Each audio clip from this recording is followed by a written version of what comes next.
Assalamualaikum warahmatullahi wabarakatuh. Perkenalkan, nama saya Monica dengan NPM 210511001008. Nah, di sini saya akan menjelaskan sedikit tentang beberapa materi yang sudah diberi oleh dosen saya. Baik, langsung saja. Yang pertama saya akan menjelaskan tentang apa yang Anda ketahui tentang silvika. Silvika adalah ilmu yang mempelajari tentang sejarah hidup dan karakter jenis pohon di hutan maupun bukan di hutan, dan tegakan dan kaitannya dengan lingkungan yang merupakan hubungan saling mempengaruhi atau misalnya hidup dengan timbal balik. Penguasaan kompetensi silvika secara baik oleh mahasiswa yang sangat diperlukan untuk menjadi landasan dalam pengelolaan hutan secara lestari. Di sini yang kedua saya akan menjelaskan tentang morfologi benih tanaman hutan.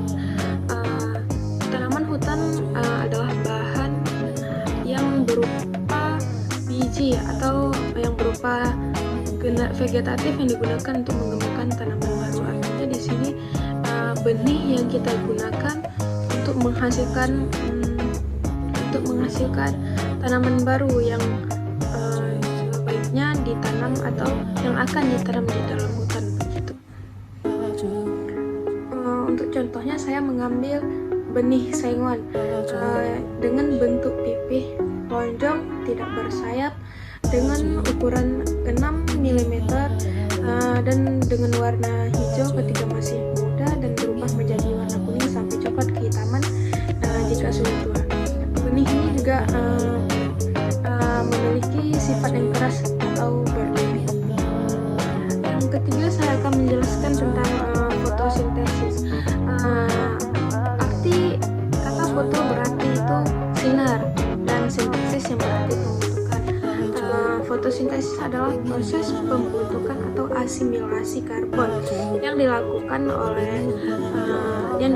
di daun oleh bantuan sinar cahaya matahari. Fotosintesis atau asimilasi karbon adalah proses pengubahan zat-zat organik seperti H2 dan H2O oleh klorofil menjadi zat anorganik menjadi zat organik dan atau karbohidrat dengan bantuan cahaya. Fotosintesis ini terjadi pada organ daun atau tepatnya di daun pada organ pollen. Tumbuhan yang melakukan fotosintesis itu adalah tumbuhan yang memiliki zat hijau daun atau klorofil. Ada dua reaksi yang terjadi pada fotosintesis ini. Yang pertama ada reaksi terang dan reaksi gelap. Reaksi terang inilah reaksi yang membutuhkan cahaya matahari, sedangkan reaksi gelap adalah reaksi yang tidak memerlukan cahaya matahari. Tapi reaksi ini dipengaruhi oleh suhu. Yang keempat saya akan menjelaskan tentang respirasi.